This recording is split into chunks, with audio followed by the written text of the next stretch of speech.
Welcome to the Nitpicking Nerd's Guide to Haymakers. This video we're going to be talking about which big splashy spells are worth playing.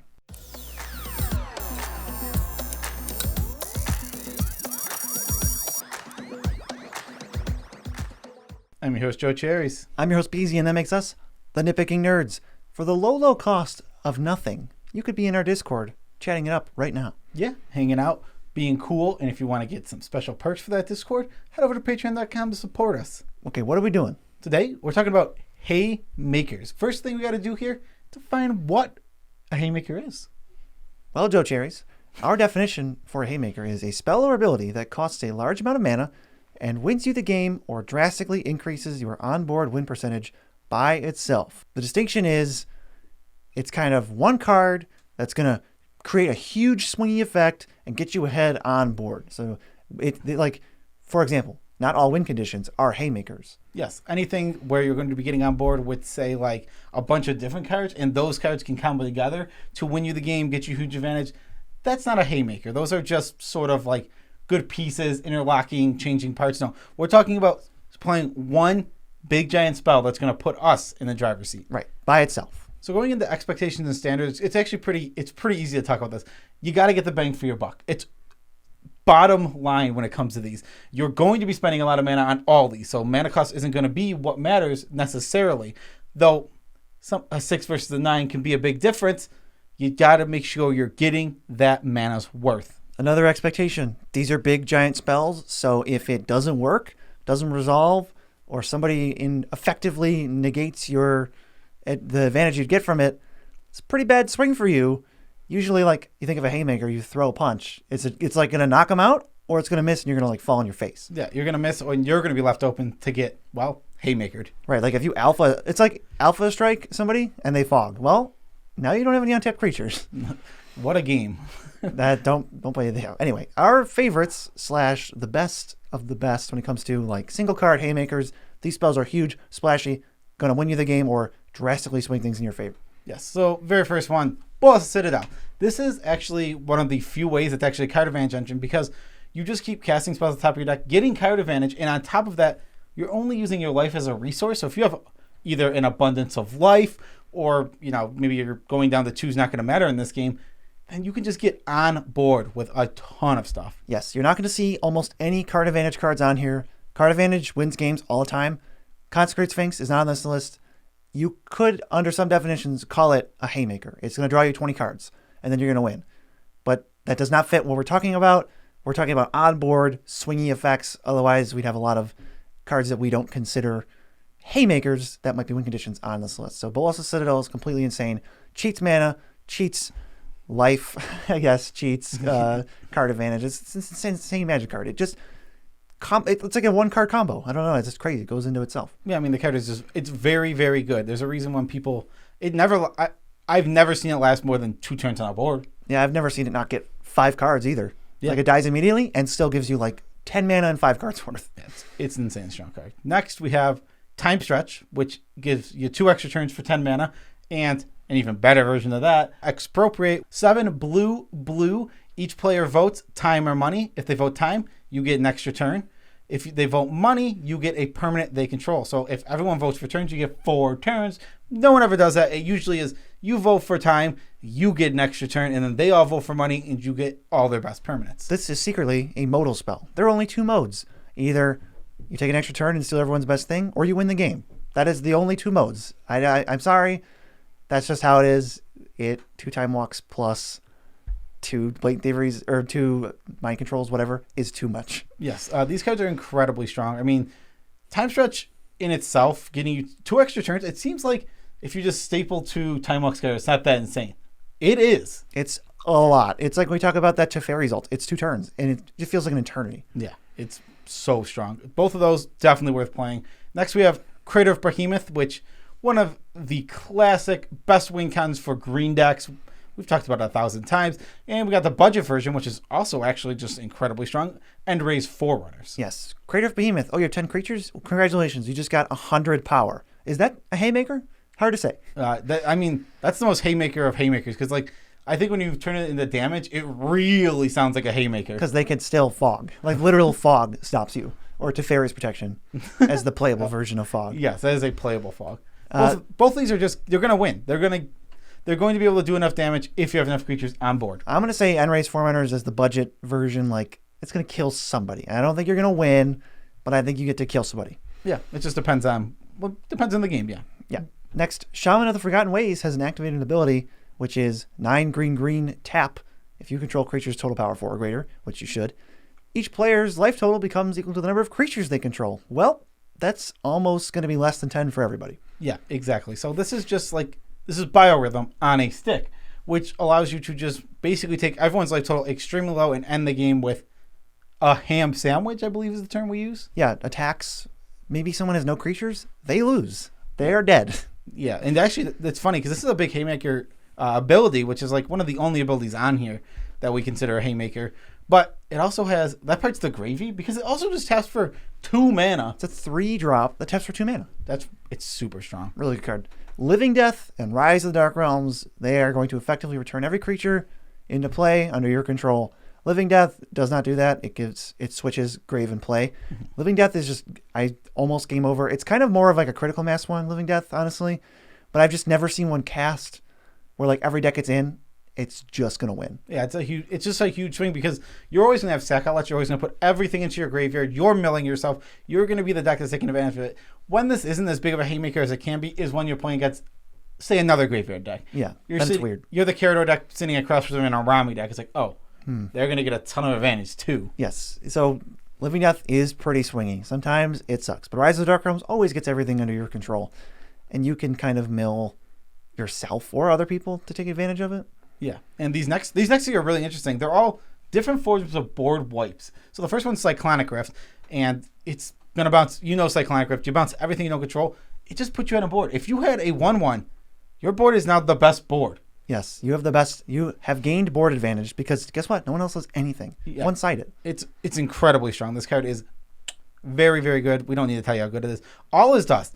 In a deck you're playing All is Dust, you tend to have a lot of colorless creatures, meaning your board's not getting wiped and theirs are. It's going to be a Plague Wind at 7 mana. Are you playing a creature deck? All right, well, you're probably not playing many artifacts or enchantments. Bane of Progress, one-sided wipe. You just got a ton of advantage, and this thing's going to be a 12/12. Actually, another one I just thought of right now, actually.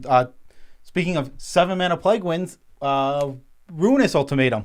Yeah, just everything else is gone. If you were going to main phase Cyclonic Rift, Ruinous Ultimatum's better. Yeah, exactly. And the last one, Decree of Annihilation, which is cycling to get rid of lands. Again, the important thing here is you're going to be able to take advantage of the fact that you don't have lands with some sort of like Planeswalker. It also kills everything if you wanted to. Yeah, if you're ahead on board and you destroy all lands, you're probably going to win. Yes, that is usually how that goes. Next, we have the Titans, baby. They're all very, very, very strong finishers in their own way. The weakest one is like Kozilek. Only under this definition, though, because that's still a really good card. Yeah, exactly. Yeah, the weakest one is like, but they're all good. They're all extremely strong. Probably the best one, Emrakul the Promised Land, because you can cast it for like 7 mana. That card's real good. Yeah, it's between 7 and 10 mana, which you probably have, and then it is so crippling. We talk about it all the time, so I don't want to overhash it, but it's like one of the best single card win conditions. You're going to tank somebody's entire game. It's over. Yeah, it's totally insane. I love the card. These cards are all great. The Titans are good. I don't know if we need to say that. Yeah. They're pushed. They were pushed, and they're still. It's funny because like they were pushed like 5 years ago, and they're still like, oh yeah, they're still some of the best creatures ever printed. Yep, Ulamog and Kozilek, the originals have Annihilator 4. It's going to kill somebody. It's crippling. Mm-hmm. And then new Ulamog exiles 20 cards from their library. Exiles 2 permanents when he enters. He's indestructible. Kozilek comes out. It's got a decent body, and it can counter spells, which isn't what we're considering. And then Emrakul just kills you. Yeah. They're just crazy. I mean, that's all there is to it. Next, Mindslaver. This is much like Emrakul the Promised Land. You get to take someone else's turn for them. If you haven't ever had your turn controlled, it's crippling. Every action you take against yourself is a 0 for 2. You're using your card to answer your card. If you have a sack outlet, all your creatures are dead. Or you sack it, if it's in play, you can sack it for 4. But if it's in your hand, can't do it. If you can pay life, you lose. Oh, Necropotence, you pay all your life, you're dead. I think something worth mentioning here, why Mindslaver is so good at playable, it's a recurable artifact, very easy to keep doing over and over and over and over again, whereas you can pay 1 less mana for like a card like Worst Fears, and I think that card's almost unplayable. Yeah, well, Mindslaver and Worst Fears don't give them an extra turn. They just have to take their crappy turn and then move to the next player. Yeah, but that was so bad. But that's what I'm saying. Like, Worst Fear is exiling itself and not being recurable in any way. One time might be good enough. I've never played with it. I've never either read it. Okay, but let's put it in the we're not sure category. Well, I mean, we've played the 7-drop. What is it? It's Cruel Entertainment, where you switch, and usually when I picked me to switch with them, they weren't around to take my turn. Yeah, that's true. Next, we have one that I actually think is like just okay, but I love it so much I had to bring it up. It's Amenatu's Augury. It's 8 mana. You reveal the top 8 cards. You can cast one of each card type. This card's so cool, and I know it might not be that crazy insane, but I love it. I don't care. I'm going to bring it up. I think this is more of, if you play the other cards on this list of our favorites, then you can play Amenatu's Augury. It's just going to be 1 or 2 of them. And when it's that, yeah, it's double Haymaker. Yeah, it does look at 8% of your deck, so that's a lot of cards. Especially when you've thinned and ramped and stuff. It's probably more like 12% or something. It's way more than that. It could be like 16 to 20. Omniscience and Nixblam Ancient, these are lumped together because we thought it'd be funny to say both these cards give you infinite mana.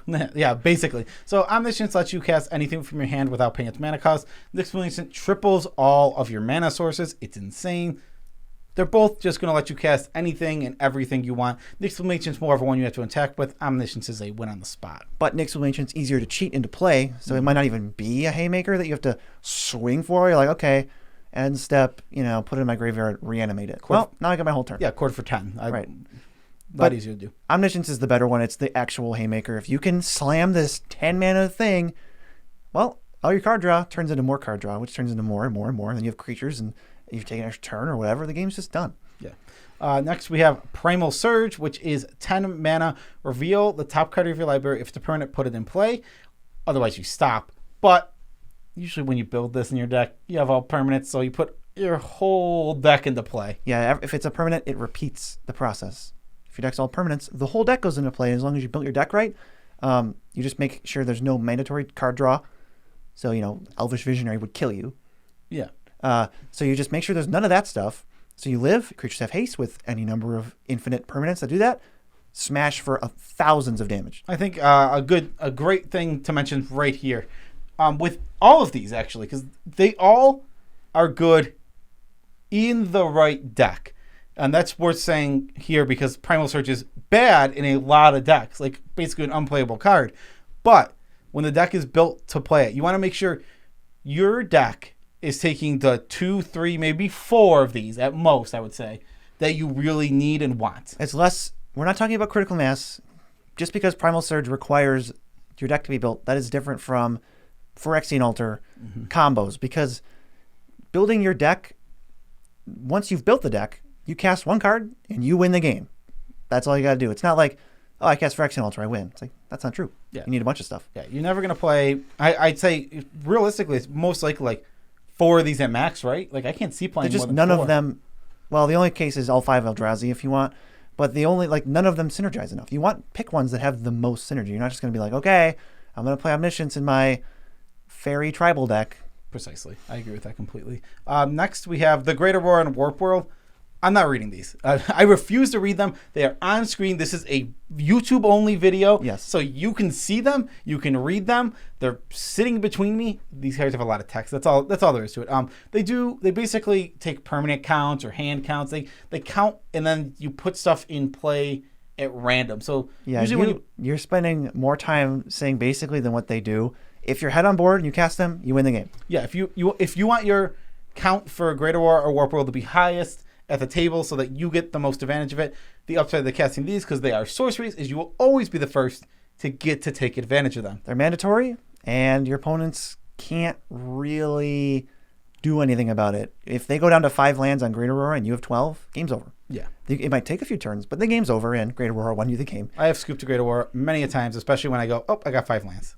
And it's a lot of effort. Sometimes I scoop to not resolve it. Like, yeah, there's a 1% chance you get screwed and I get lucky. But I'm not going to take it. We're done. Yeah, I do that too. I'm not going to draw 20 cards and then put down 10 lands and then look at my hand and then have you look at your 35 card hand. Next, Zakama, Primal Calamity. This only costs a lot of investment. First, once it resolves, it costs nothing. It immediately pays itself back. You just put 9 mana into it and you get that 9 mana back if you got it off from lands. There's a risk though. Maybe your commander, people see it coming. It might get counterspelled and you're like, oops, I didn't really get there. There's infinite combos with this and like one other card too. Not that that's what's winning you the game. What's winning you the game is this takes over the board. Yeah, I mean, it removes all artifacts and enchantments you don't like, removes any small creatures, some bigger creatures if you're willing to put more mana into it, and if you really need it, it gains life and keeps you out of death range. Yeah, just keeps you out of life. All three abilities work together pretty well. All right, what's the next one? Probably the worst one on here. It's the worst one on here in a sense of like... how close to winning are you? Yeah, in a sense of how close to winning are you, but it's still such a huge, strong Haymaker. It's Ugin the Spirit Dragon. 8 mana for a Planeswalker. It bolts stuff. It wipes the board. And it ultimates that basically says you're going to win, most likely. Yeah, draw 7 permanents. That just cheats out 30-plus mana. It's going to not end well for them. I like this video. I'm glad we did it. People are going to be wondering, like, hey, you guys, you're nitpicking all the time. What big splashy spells do you play or would you approve of? It's like, this is basically the full list. There's a lot of them. It's not like this is why we talk down about cards like Grave Titan, because when we're spending 6 mana and up, we really want to impact the board. And look at every one of these cards does so much more than what you're going to get for a Grave Titan. Right, that type of effect. We'll talk about the trap Haymakers in just a second, but we got a few more. This next one, Elvish Norn. Talk about board advantage. Well, their creatures are now worthless, and yours are bigger. Turns out +2/+2 is just a ton.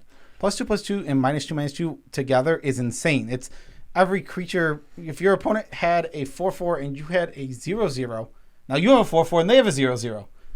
Dang. Well, you mean? Okay, I guess you can't technically have a 0/0. It was more just a 4/4 and a 0/0 evens out to 2/2s. Is what you actually meant. Yes, they meet in the middle. Sorry, that's what I meant. I think he just misspoke. It doesn't matter. Elvish Norn, we just played a game literally today. Elvish Norn decided the whole game. It was stupid and I hated it. You had all the 2/2s. I had a bajillion 1/1s. Yeah, all right. They all died. Next, the third last one here. Tooth and Nail, 7 mana, search for 2 creatures. You can either search for 2 creatures, put them in your hand, or put 2 creatures from your hand into play, or for 9 mana, you do them both. There are a lot of 2-card creatures, 2-creature card combos that win the game right away, and that just requires deck construction. You don't have to assemble them. It just does it for you. Yeah, there's a million. I mean, we could go over them all if you want. Nope. We won't. Different video. Different video where we only list Tooth and Nail combos. Yeah, Kiki Jikis and Zealous Conscripts, Mike Micaeus and Triskelion. There's there's got to be so many. Regardless. This next card and a ham sandwich. This next card in any sack outlet. It's Protein Hulk. Again, deck construction. If you build your deck right, you can just win the game. In certain colors, you don't want this so much. Like, don't do it in Teamer. I looked up the Teamer combos. It's so convoluted. It's incredibly convoluted, but you can win. It's just you have to put about 10 bad cards in your deck. Yeah, it's rough. You want to be like Bant, Sultai, Abzan.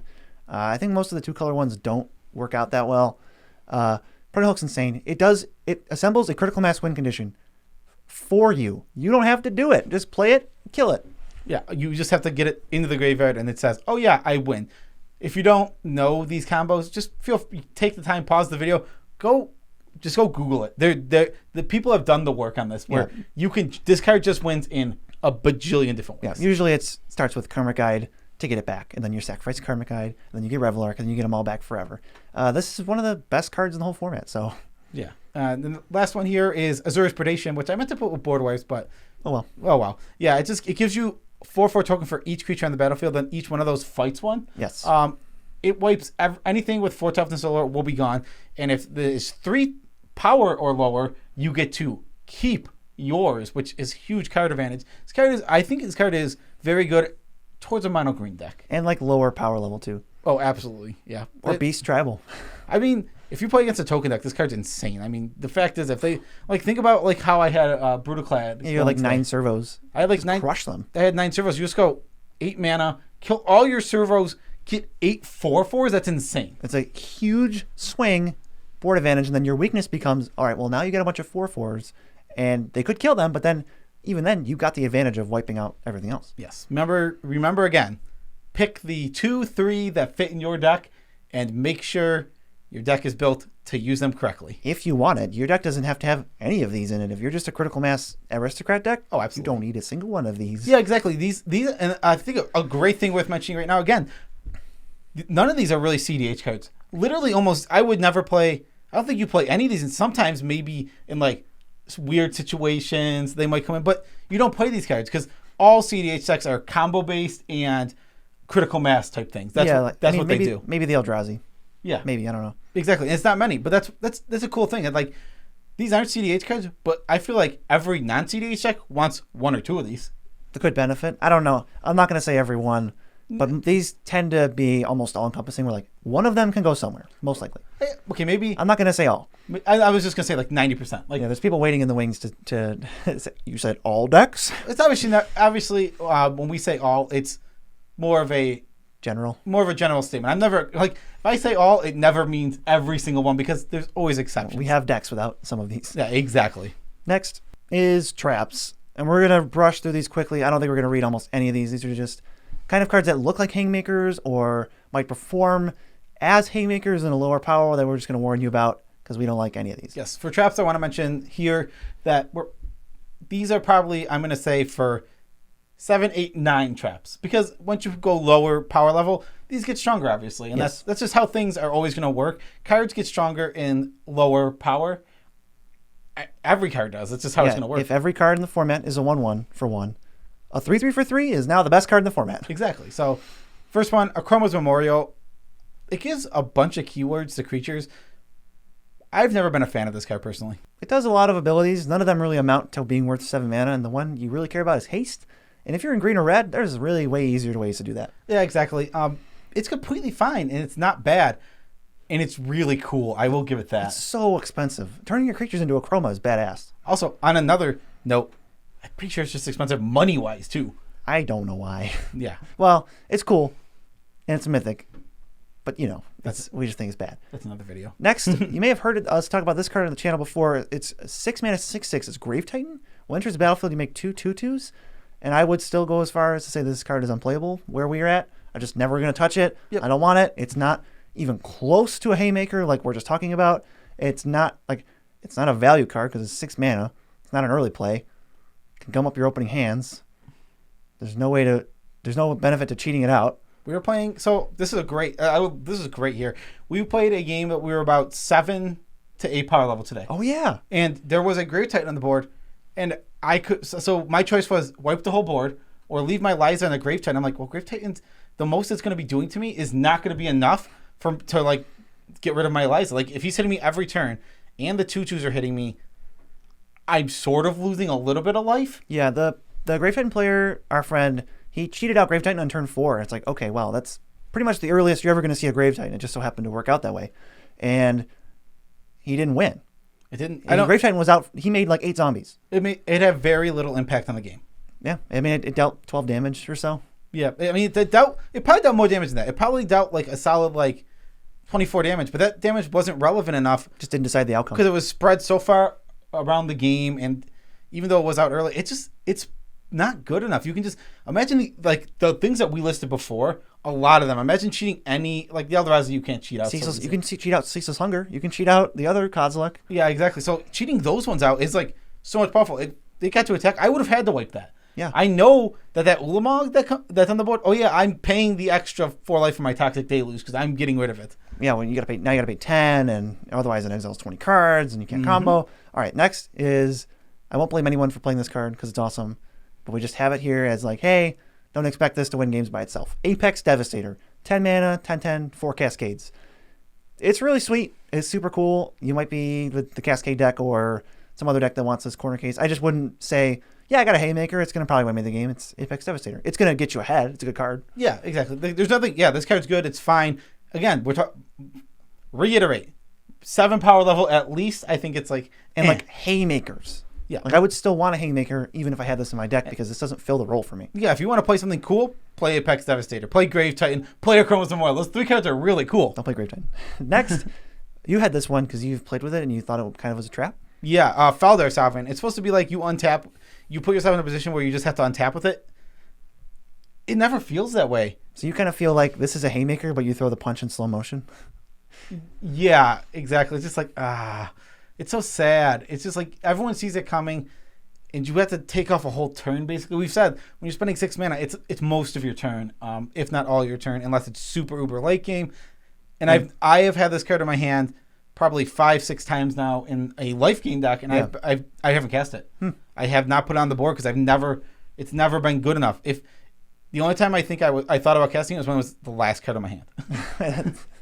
Well, that's pretty bad praisings. You thought about it when it was the last card in your hand. Hey, I gave it a chance. It wasn't even like you played it. You thought about it. I love learning from experience with cards. It makes me feel a little. It gives me more confidence in speaking about it. It's like this card, Fowler 7. I won't put in any deck in the future. It will never see play in a deck of mine again. Yeah, that's all we can really offer is how we play, which is how a lot of people play. The next is It That Betrays. This gives you the stuff they sacrifice. Basically, this is a really cool card. It just costs like 4 too much mana, and it doesn't end up giving you your net cost back. Yeah, and also I want to point out right now, the new god just puts this to shame. The black god that when they discard or sacrifice, you get that stuff.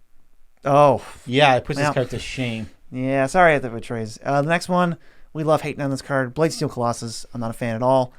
The Infect is good, but this doesn't win you the game. It's an 11/11 with Infect and Trample. Okay, it's indestructible. It's hard to get rid of. Not impossible, but hard. Attack one player. Block with a 2/2. Your whole turn, you did not kill anybody. Now, they're gunning. All their resources are going to go to either throw toughness in front, exile it, bounce it, any number of things. Then, let's say you do untap. You kill that player. You got 4 more swings to go, at least, before you win. It's just so slow. Yeah, that was a great explanation. I don't think I need to say much more. I don't like this card at all. Yeah, next. You don't like this card. I don't like this card at all. World's Spine Worm. I actually just don't see why people play it. It's a giant 15/15 worm, and when it dies in the 5/5s. I don't see it. I've looked at it, and maybe it's definitely cool. It is. Its spine does go all the way through Ravnica. It's just power toughness. Yes. No flair. Nothing to really fiddle with on your end. Just power and toughness. Yeah, that's something. Yeah, you'll notice like a theme here. When it's just power toughness, that's usually not going to be good enough for us. How about Progenitus? Protection from everything. It's a 10/10. I wish it was an 11/11. Yeah, this card's just. I mean, it costs 10 mana. Really, the most color-intensive card that exists. It's cool. It's really cool. Again, I think it's really a theme here, and I think that might be a reason these cards see more play than they should. Yeah. Is they have such a high coolness factor, but again. Well, when it comes to coolness, there is no should. I think you're just talking about should for power. Coolness trumps power. So yeah, if you want that's why they see play. Yes, if you want to play any of these cards and put them in your deck, you go ahead and do it, and I won't think. Our friend has Grave Titan in his deck. Yeah. It's like we don't go. We didn't bash him. We didn't like ball bust him for it. I told him it was bad. It was a joke. Yeah, he's like, you guys think this is unplayable, right? And we're like, yeah. Yes. I still say it. Go for it. The next one is Massacre Worm. This goes in certain decks for sure. This goes in certain decks, like in a Rami deck. I think this is a super sweet card in a Rami because it kills everything with 6 toughness or less on your opponent's side, and they lose 6 life for each one. That's game ending. That's game ending. That's insane. But I think that's a corner case. In most cases, you're going to go, I think, a 6 mana -2/2 to all creatures one time, not static. Think about Elishnorn and how much better Elishnorn is. She continues doing that. She says you can't play X2s. Yes, and then says your guys get twice as good. The infest part, if you're just getting 6 mana infest, deal 10 damage, kind of as not divided as you choose. I think you can do a lot better. Exactly. Kind of feels like falls into Grave Titan territory. Because now, unless you're going to somehow make more creatures die, that's a one-time thing, and they're not going to just combo off and you're not going to get too many more damage triggers. Yeah, exactly. Next we have Void Windwire. This is the one that says your opponents can't play even spells. 0 is even. I don't get this one at all. It's too expensive.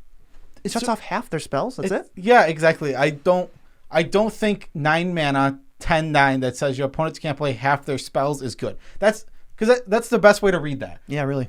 Because that is what is happening, and it's just not worth it. And it's actually probably less than half because you start at 1. You really start at 1. That's where cards really come from. So 1, 1, 3, 5, 7. 1, 3, 5, 7, and then it's probably less than half. You stop 0, 2, 4, 6, 8. That only matters for blocking with tokens. And then again, we're not a huge fans of combat anyway. All right, next, these two, we talk about these all the time. Plaguewing in Garrick's Wake, too expensive, not worth it. We just listed 4 better ways to do something similar. Avacyn Angel of Hope. All your permanents are indestructible. That sounds pretty cool. Maybe you're an Avacyn deck that combos with Armageddon or something. But in the 99, I'm just on never. Personally, I'm not. I don't know if I'm on literally never, but close. In most cases, this card's fine in Kalia, but that's very specific to Kalia. Yeah, this is it's like an all defense Haymaker. It's really weird. Yeah, right. That's kind of what it feels like. It's really strange. It's just it's such a weird card. It does warp the game around it when it comes out. It is super. Oh, let's lump Darksteel Forge in. Everything we say about Avacyn is true of that, except it counts less things. Yes, it's less things. I mean, it's going to be all your stuff. That's how you're going to build your deck, except for some of your lands. Right. So what's the next one? Soren Markov. Basically, he can set a player's life total to 10. That's all you really play him for. That's what he's there for. Again, 6 mana to do that isn't good enough. Maybe if you play in this huge life gain meta, then it's really good. Yeah, if you can't break through board stalls and, you got this Commander Legends-esque where, like, board state's really important, you can try to push through. Maybe you've got some, I don't know, there's no Commander way to, like, deal 10 reliably. But Soren, he doesn't have synergy with your deck almost ever. Mm-hmm. He's kind of like this 6th thing, and I'd rather just play some 2-drop that has good synergy. Yeah, I agree with that completely. Platinum Imperium, Platinum Angel, I think these cards are unplayable. This hits the point of, like, even in a power level of like 4 or 5, or like even lower, maybe 2 or 3, I don't want to play these cards. I'm not interested in these cards. But I got you. If Platinum Imperion and Platinum Angel are in play, your win percentage is 100%. You cannot lose when Platinum Imperion or Platinum Angel is in play. So how could they be bad? Yeah. You can't lose. These cards are too easily removable. Mono defense. They don't do anything for you other than defense. And you're on a 4-player game. You can't afford to be defensive like that. Yeah, exactly. I used to play these cards. And on top of everything, in the players that play these cards in lower power levels, they tend to draw so much hate because they're like, that's insane. We need to stop. I remember being that person. I remember being that guy who like played a Platinum Angel. It's like, uh-oh. What do we do now? He can't lose. It's like, naturalize? Oh, crap. Works on either of them? I'm dead. Decks just play a lot of those. And also there's 7 and 8 mana. Insurrection used to be one of the go-to win cons. Now I think there's less creatures in the format on the board at any given moment. Games end sooner. 8 mana is more expensive than it used to be. I just don't think you're going to be able to get enough creatures to win reliably. I think that's the only question, right? If this said win the game, yeah, it's great. It's amazing. But there's just not enough creatures to win the game. Yeah, I think this one is very power level specific. Because as soon as you start going to less board wipes, you go to where board state is everything in game. Less combos, less critical mass wins. Yeah, then this card's insane. I mean, this card is obviously playable in a lot of power levels, but what we're talking about, stay away from it. Yeah. All right. Eldrazi Conscription. This is one that I've played a little bit with, more so on the combo side where you kill them with commander damage, so it's a 1 card. Yeah. Kill a player. Sovereign of Lost Alara. Yeah, that and like Rafik. It's just like, okay, you're dead. I don't think I'm going to play it, though, outside that, like in the 99. Recently changed the commander out from Rafik. I don't think I'm going to keep Eldrazi Conscription in. It's just kind of like a weird lava axe. Yeah, it does a lot of damage. The problem with it is it's so much mana to make. And you got to target a creature. Yes, you do. You got to leave yourself exposed. Right. You might want to just play it if you're in like a self-mill replenish deck. Then it's fine. Obviously, 0 mana Conscription is very good. Absolutely. Next, Gisela, Blade of Gold Knight, 7 mana, and what it does is it lets you it lets you deal double damage, or your opponents take double damage, and you take half damage. Right. All your permanents and stuff. This is very board-based. It's kind of like Insurrection. If that's huge in your meta, go for it. If you're kind of ending with combos and critical mass where you just want to keep them off their thing and try to advance your game, this doesn't really advance your game. This is a classic. This is another one that's funny. I bet, realistically, if Gisela stays in the board till the end of the game, your win percentage is insanely higher. Oh, like crazy. You just can't get attacked, but then, someone does this loop or they start draining you and it doesn't deal damage, and there's so many ways, or they just like kill it. Yeah, exactly. And then the last one is Shieldred, the Whispering one. On each other player's upkeep, they sack a creature. On your upkeep, you return one from the graveyard to the battlefield. I have seen this live on a turn around the table like 1 time ever. Yeah, and I've seen it live and not do anything. The one thing that I just thought of that kind of goes in expectations, but here we are now. Immediate impact. Like, play this card, don't win the game 6 turns from now. Win the game like now or if you untap. And, all these traps we just listed, like every single one, they either don't do much or anything when they enter. Don't win you the game anywhere near now or a turn from now. Something you might notice here is that from the ones we're listing, and this isn't true for all of them, but most of them, is you don't really need to have much more of a board state for these to be insanely strong. And that's why it's so cool. Like something like Gisela, you need to have a great board state for it to be coming down and be doing anything. You got to be smashing in that turn. Maybe you can take somebody out, but it only doubled your damage. It's not like it created 40. It created 20. Yeah. And, sometimes mana matters. We didn't talk about that too much because these are all big splashy spells. But in the case of like Plague Wind versus Ruinous Ultimatum, that 2 mana is so big. Yeah, I mean, avoid the CMC of the difficulty or the decks it goes in. We're just talking about like the mana. Yeah, exactly. But that's the video. Special shout outs to all of our patrons. Love you all as much as we can without making you uncomfortable, because that's our job. Yeah, I thought this video went really well. To me, this just feels like super helpful. It's a lot of information we haven't ever said before, so that you can get all like, this is how we think about like winning the game, and it's all compiled in one video. Yeah, exactly. Well, we didn't talk talk about Haymakers, not like, no combos, just single card, like, I'm going to try to smash your face in with this thing. Exactly. Yeah, exactly. The big splashy spells. Yeah, we often talk down about big splashy spells because, one, it's tough to fit a lot of them in your deck, and two, there is a lot of good ones, but it's only for specific decks. And there's like, when you build a deck, there's probably realistically 5 that really fit your deck. And you don't have to play them. Yeah, you don't need, oftentimes, if you want to keep the CMC low, you just don't. Yeah, if you're going critical mass, then hey, you don't need it. Yeah, if you've got like this sick, super tuned like mono blue control, where you're playing at instant speed and you're kicking everybody's butt, you got a bunch of card draw, you probably still don't want Omniscience, even though if you play it, you're going to win. Yeah. It's like you just can't find the time to play it. It gums up your opening hands, and you'd rather just have another counterspell. Exactly. And if you want to support us without spending any extra money, you love buying Magic cards, you're going to buy Magic cards anyway, there's a TCG Player link in the description below. Click on it. It'll take you to the homepage of TCG Player. Navigate anywhere on that website. Buy whatever you want. And if you use our link, you will be supporting this YouTube channel. It is as simple as click the link in the description and buy cards the exact way you normally would. All that we or the link cares about is that you start there. Yep. It takes you right to the homepage, just like you would if you typed it in. Exactly. And it is very much appreciated, anyone who does that. What's next? Well, what's next is a tidbit about our lives, and that tidbit is Cherries. The Bills play tomorrow. The Buffalo Bills play tomorrow. Friday? No. Oh my God! You're missing. This video comes out on Friday. You butt face. Like what? Yeah, the Buffalo Bills play tomorrow.